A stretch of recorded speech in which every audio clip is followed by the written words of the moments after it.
2005 జనవరిలో నాసా స్పేస్లోకి ఒక unit probe launch చేసింది. ఈ మిషన్ యొక్క ముఖ్య ఉద్దేశం ఏంటంటే అసలు ఈ భూమిపైకి నీళ్లు ఎక్కడి నుంచి వచ్చాయి అనేది తెలుసుకోవడం. దీని పేరు డీప్ ఇంపాక్ట్. ఇది దాదాపుగా 270 మిలియన్ల కిలోమీటర్ల దూరం ప్రయాణం చేసింది. ఆ తర్వాత ఇది ఒక కమెట్ దగ్గరకు వచ్చి ఆగుతుంది. అలా ఈ కమెట్ పైన ఆగడం వల్ల ఎన్నో కొత్త విషయాలు మనకు తెలుస్తాయి. ఈ విశ్వంలో ఒక్క భూమిపై మాత్రమే మానవుడున్నాడు. జీవరాశులు కూడా ఉన్నాయి. గాలి, నీరు, అనుకూలమైన వాతావరణం కూడా ఈ భూమిపైన మాత్రమే ఉన్నాయి. నిజంగా ఈ భూమి మానవుల కోసమే నిర్మించబడి ఉంది. మనిషి జీవించడానికి ఏవైతే కావాలో అవన్నీ కూడా ఈ భూమిపైనే ఉన్నాయి. నీరు, ఆహారం, ఆక్సిజన్, కావాల్సినంతగా రకరకాల వనరులు ఈ భూమిపైనే ఉన్నాయి. ఇక ఏ గ్రహం పైన కూడా ఇలాంటి వసతులు లేవు. కాబట్టి మనిషి ఇక్కడ హాయిగా జీవించగలుగుతున్నాడు, తన వంశాన్ని అభివృద్ధి చేసుకుంటున్నాడు. కానీ 5 బిలియన్ సంవత్సరాల క్రితం ఈ భూమిపైన ఇలాంటివేం లేవు. జస్ట్ ఈ భూమి గెలాక్సీలో ఒక గ్రహం మాత్రమే. అయితే భూమి ఏర్పడక ముందు, అంటే గెలాక్సీ ఏర్పడక ముందు అక్కడ ఒక పెద్ద క్లౌడ్ ఉండేది. అది ఎలాంటి క్లౌడ్ అంటే ఆ క్లౌడ్ మట్టి గాలులతో నిండుండేది. మరి ఆ తర్వాత కాలంలో ఏం జరిగింది? ఆ మేఘమే భూమిలాగా మారిందా? భూమిపైన మానవుడు నివసించడానికి అనుకూలమైన వాతావరణం ఎలా ఏర్పడింది? ఇవన్నీ తెలుసుకోవాలనుకుంటే ఈ వీడియోని ఎక్కడ స్కిప్ చేయకుండా పూర్తిగా చూడండి. ఎందుకంటే ఇది మన భూ ఆవిర్భావానికి సంబంధించింది. చాలా ఇంట్రెస్టింగ్గా ఉంటుంది. జనరల్గా ఇంతకుముందు నేను చెప్పిన ఈ పెద్ద క్లౌడ్లో గాలి, మట్టి కలిసిపోయి ఉండేవి. దాన్ని మాలిక్యులర్ క్లౌడ్ అనేవాళ్ళు. ఈ గాల్లో చాలా డస్ట్ పార్టికల్స్ ఉన్నాయి. వాటిలో ఇసుక, సిలికాన్, ఇంకా రకరకాల మెటల్స్ కూడా ఉన్నాయి. ఈ క్లౌడ్ రకరకాల చనిపోయిన నక్షత్రాలతో ఏర్పడిందట. అలాగే ఒకసారి అకస్మాత్తుగా నక్షత్రాలు బర్న్ అయ్యాయి. ఇవి ఎప్పుడైతే పేలిపోయాయో అప్పుడు దుమ్ము, ధూళి చుట్టుపక్కల ప్రాంతాల్లో విపరీతంగా చేరిపోయాయి. అయితే ఈ దుమ్ము, ధూళి మనకు సాధారణంగా కనిపించవు. వాటిని ఒక హబుల్ స్పేస్ టెలిస్కోప్ ద్వారా మాత్రమే చూడగలుగుతాం. ఒకసారి అనుకోకుండా ఈ హబుల్ స్పేస్ టెలిస్కోప్ ద్వారా ఈ పేలిన నక్షత్రాల దుమ్ము, ధూళిని శాస్త్రవేత్తలు గుర్తించారు. ఈ థిన్ ఎయిర్ లాంటి మేఘం 100 కాంతి సంవత్సరాల కంటే చాలా పెద్దది. ఒకవేళ ఏదైనా కాంతి ఒక కార్నర్ నుంచి మరొక కార్నర్కి ప్రయాణం చేయాలనుకుంటే చాలా టైం తీసుకుంటుంది. అంటే దాదాపుగా 100 సంవత్సరాలు టైం తీసుకుంటుంది. ఇంకా సింపుల్గా చెప్పాలంటే ఈ సాయిల్తో నిండి ఉన్న క్లౌడ్ సూర్యుడు అలాగే భూమి మధ్య దూరం కంటే 60 లక్షల రెట్లు పెద్దది. ఈ క్లౌడ్ ద్వారానే నక్షత్ర గ్రహాలు ఏర్పడ్డాయి. ఈ క్లౌడ్ వల్లే నక్షత్రాలు కాంతివంతంగా, శక్తివంతంగా మారాయి. ఇక గ్రహాన్ని తయారు చేసేది గురుత్వాకర్షణ, అదేనండి గ్రావిటీ. ఎస్, అటువంటి గ్రావిటీ స్పేస్లో లేదు, కానీ అది జనరేట్ అవుతుంది. ఆ గ్రావిటీ వల్లే ఒకదానికొకటి అట్రాక్ట్ అవుతాయి. అలాగే ఒకదాని వైపు ఇంకొకటి మూవ్ అవుతూ ఉంటాయి. ఆబ్జెక్ట్ యొక్క ద్రవ్యరాశి పెరిగితే ఆటోమేటిక్గా దాని గ్రావిటీ కూడా పెరుగుతుంది. అందుకే మాలిక్యులర్ క్లౌడ్లోని పర్టిక్యులర్గా ఈ గ్రావిటీ వల్లే ఒకదానికొకటి కనెక్ట్ అయ్యాయి. ఈ క్లౌడ్లో ఉన్న పెద్ద పార్టికల్స్ చిన్న పార్టికల్స్కి అట్రాక్ట్ అయ్యి ఎప్పుడైతే అవి అట్రాక్ట్ అయ్యాయో అప్పుడు ఒకదానికొకటి కనెక్ట్ అయ్యాయి. దీనివల్ల ఎనర్జీ జనరేట్ అయింది. ఎప్పుడైతే ఎనర్జీ జనరేట్ అయిందో అప్పుడు మధ్య ప్రాంతం హీట్ అయింది. కొన్ని మిలియన్ సంవత్సరాల పాటు ఇదే ప్రాసెస్ జరిగింది. అలా నెమ్మదిగా మాలిక్యులర్ క్లౌడ్లోని కోర్ పార్ట్ పెద్దదవడం మొదలైంది. ఆ తర్వాత ఇది ఫాస్ట్గా రొటేట్ అవ్వడం ప్రారంభమైంది. అంతేకాకుండా ఎక్కువ వేడిగా కూడా మారిపోయింది. ఒకానొక టైంకి ఇది ఒక ఫైర్ బాల్ లాగా మారిపోయింది. ఇదే మన సూర్యగ్రహం. ఇక క్లౌడ్లో మిగిలి ఉన్న పార్టికల్స్ ఈ సూర్యుని చుట్టూ తిరగడం కంటిన్యూ చేశాయి. అవే సోలార్ సిస్టంలోని ప్లానెట్స్. ఈ క్లౌడ్లో ఉన్న గ్యాసెస్ గ్రహాలకు ప్రాణం పోసాయి.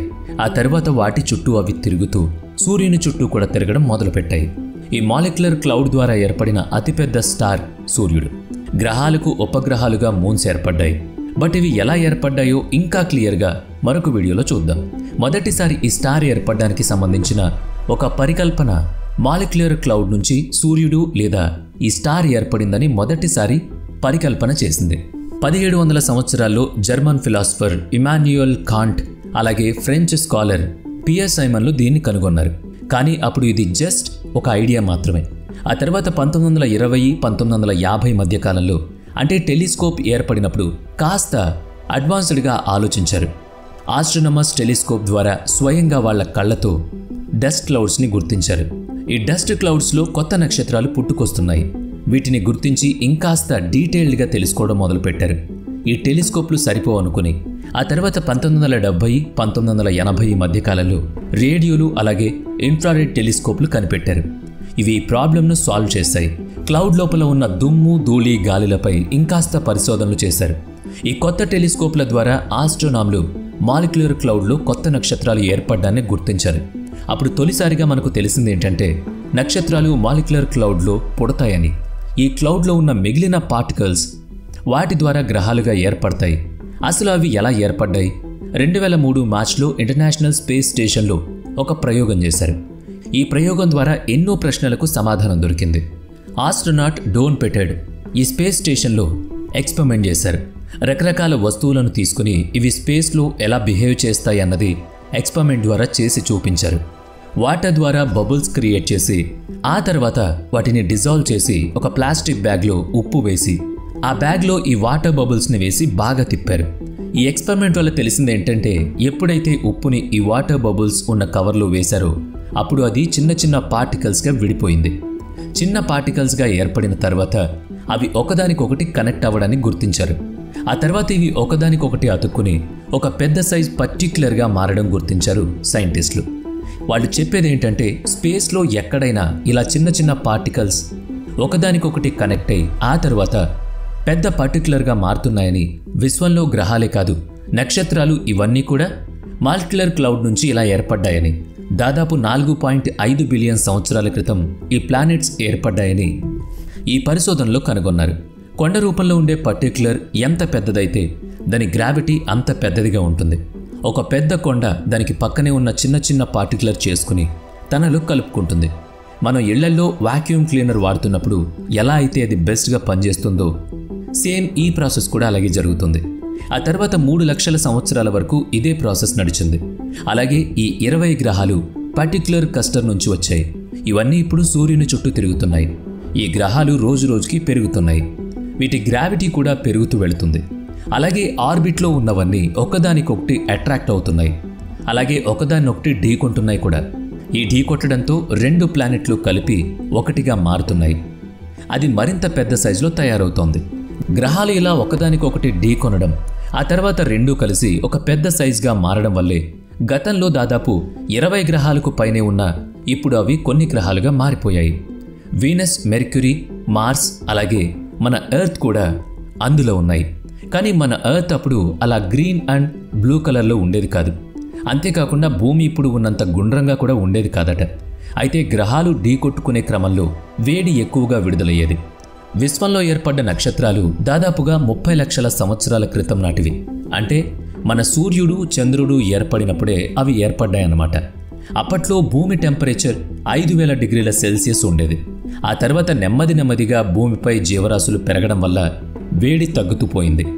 భూమిపైన చెట్లు, కొండలు, నీళ్లు నెమ్మదిగా పెరుగుతూ రావడం వల్ల దానిపైన ఉన్న టెంపరేచర్ తగ్గుతూ వచ్చింది. అందుకే ఇలా టెంపరేచర్ తగ్గడం వల్లే జీవరాశులు పెరుగుతూ ఉన్నాయి. అయితే ఎర్త్ ఎలా ఫైట్ చేసిందంటే ఎప్పుడైతే భూమి మాలిక్యులర్ క్లౌడ్లోకి మారిందో అప్పుడు దాని టెంపరేచర్ పెరుగుతుంది. ఆ టెంపరేచర్ భూమిని ఫైర్ బాల్లా మారుస్తుంది. రాళ్లు కరిగిపోతాయి. ఐరన్, నికెల్ లాంటివి కూడా కరుగుతూ స్పేస్లో ఎఫెక్ట్ అయిన మ్యాగ్నెటిక్ ఫీల్డ్లోకి మ్యాగ్నెటిక్ స్పియర్ అని పిలుస్తారు. దీనివల్ల భూమి దాదాపుగా 3,70,000 కిలోమీటర్ల దిక్కులో సూర్యుని వైపు ఉంటుంది. చంద్రుడికి కూడా అంతే దూరంలో ఉంటుంది. ఏ పక్కన అయితే భూభాగం సూర్యుడికి ఫేస్ అవ్వకుండా ఉంటుందో ఆ భూమి మ్యాగ్నెటిక్ ఫీల్డ్ దాదాపుగా లక్షల కిలోమీటర్ల వరకు ఎక్స్పాండ్ అయి ఉంటుంది. ఈ కారణం వల్లే సూర్యుడి నుంచి వచ్చే రేడియేషన్ను మ్యాగ్నెటిక్ ఫీల్డ్ అడ్డుకుంటుంది. ఉత్తర మరియు దక్షిణ పోల్ వైపు మ్యాగ్నెటిక్ ఫీల్డ్ తక్కువగా ఉంటుంది. అందుకే అక్కడున్న వాతావరణంలో పార్టికల్స్ ఎక్కువగా ఉంటాయి. అప్పుడే అరోరా ఎఫెక్ట్ ఏర్పడుతుంది. దాన్ని మనం నార్దార్న్ మరియు సదరన్ లైట్స్ అని కూడా పిలుస్తాం. అయితే ఈ రేడియేషన్ చాలా తక్కువగా ఉంటుంది. దీనివల్ల ఎటువంటి ఇబ్బంది ఉండదు. కానీ ఇది భూమికి ఎప్పుడూ ప్రమాదమే. భూమికి మరొక ప్రమాదం కూడా ఉంది. అదే ప్లానెట్ పొల్యూషన్. అంటే ఇది మనకి ఎలా తెలిసింది అని అంటే ఒకసారి మనం 1960లోకి వెళ్ళాలి. అమెరికా చాలా రకాల అపోలో మిషన్స్ను ప్లాన్ చేసింది. అప్పుడు ఆస్ట్రోనాట్లను చంద్రునిపైకి పంపించింది. అంతకుముందు చంద్రుడు భూమికి సంబంధించి ఒక పార్ట్ అని నమ్మేవాళ్ళు. అంతకుముందు భూమి నుంచి చంద్రుడు విడిపోయి ఉంటాడు అని అనుకునేవాళ్ళు. అయితే ఎప్పుడైతే ఆస్ట్రోనాట్లు చంద్రుడిపైకి వెళ్ళి కొన్ని రకాల రాళ్లను తీసుకొచ్చారో అప్పుడు అసలు కథ అర్థమైంది. చంద్రుడిపైన ఉన్న రాళ్లు ఈ భూమిపైన ఉన్న రాళ్లు ఒక రకంగా అస్సలు లేవు. ఆ రాళ్లు వేడి సెగలు కక్కుతున్నాయి. ఒకవేళ చంద్రుడిపై ఆక్సిజన్ ఐసోటోప్స్ ఉన్నట్లయితే భూమిపై ఉన్న రాళ్లు అలాగే అక్కడ రాళ్లు కూడా ఉండేవని సైంటిస్టులు చెప్తున్నారు. దీన్ని బట్టి చంద్రుడు భూమికి సంబంధించిన భాగం కాదని అర్థమైంది.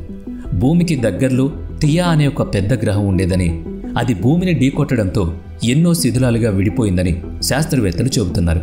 అప్పుడే చంద్రుడు ఏర్పడ్డాడు.